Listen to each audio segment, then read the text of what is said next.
నర్సరావుపేట మండలం కేతముక్కల అగ్రహారంలో వినాయక చవితి 6వ వార్షికోత్సవం. కేతముక్కల అగ్రహారంలో ప్రజలు భక్తి శ్రద్ధలతో గణనాథుని వేడుకల్లో ఘనంగా జరుపుకున్నారు. గణనాథునికి ప్రత్యేక పూజలు నిర్వహించిన అనంతరం భక్తులందరికీ అన్నదాన కార్యక్రమాన్ని ఏర్పాటు చేశారు. పెద్ద సంఖ్యలో భక్తులు పాల్గొని స్వామివారిని దర్శించుకుని అన్నప్రసాదాలను స్వీకరించారు.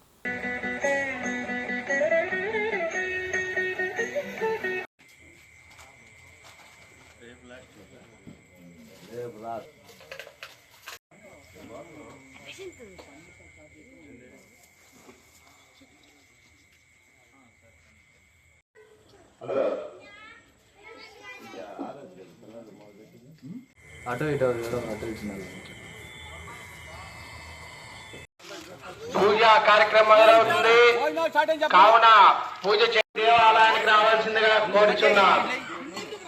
భక్త మహాశయ కేతముక్కల అగ్రహారంలోని వినాయక చవితి విగ్రహం వార్షికోత్సవం 6వ వార్షికోత్సవం జరుగుతున్నది. ప్రతిరోజు నిత్యం పూజా కార్యక్రమం జరుగుతున్నాయి. ఈరోజు ప్రత్యేక పూజలు జరుగుతున్నాయి. అన్నదాన కార్యక్రమం జరుగుతున్నది. భక్తులందరూ వచ్చేసి ఈ కార్యక్రమం దిగ్విజయం చేయవలసిందిగా కోరుతున్నాం.